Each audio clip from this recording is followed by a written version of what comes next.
I will speak in Vietnamese for this part because most of my friends watching this video come from Vietnam. Sorry for that. And then I will come back with English later.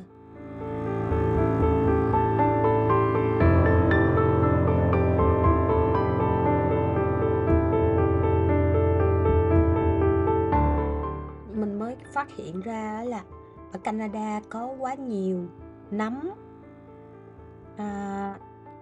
là sau cơn mưa thì nấm mọc lên, nhưng mà rất nhiều loại là không ăn được hoặc là nấm độc. Mọi người khi mà phát hiện ra nấm á, chỉ hái nấm và ăn nếu như là mình biết cái nấm đó là nấm không có độc, hoặc là mình biết rõ về nó thì mình mới ăn.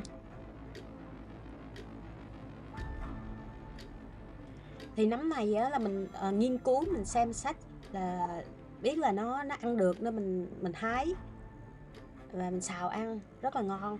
Mình xào bơ tỏi. Cái nấm này đặc biệt đó là khi mà nó già thì nó sẽ ngả màu đen, và nó chỉ vòng trong một ngày là nó sẽ đen và biến thành một màu như mực, và nhúng nước thì nó sẽ lập tức chuyển màu và tự phân hủy. Còn đây là linh chi đỏ ở Canada. Linh chi này khác loại với linh chi ở Hàn Quốc nha.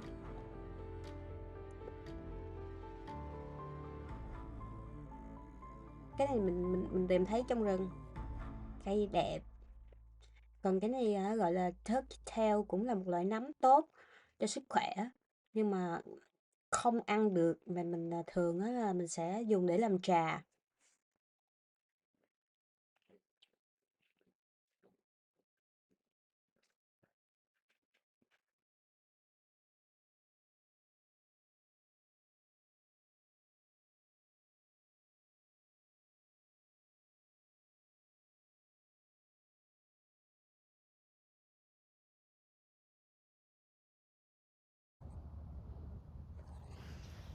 The turkey tail.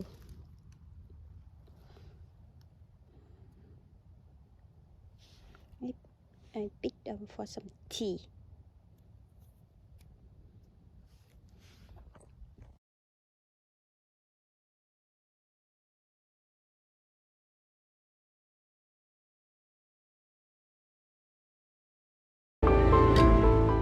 Đây cũng là một loại linh chi trong rừng mình phát hiện được.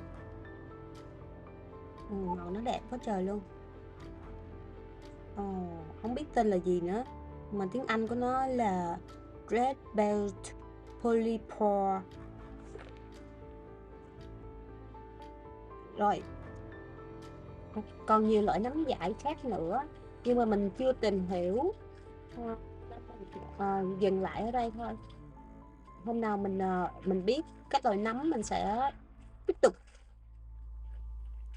Cảm ơn các bạn đã theo dõi. Bye bye.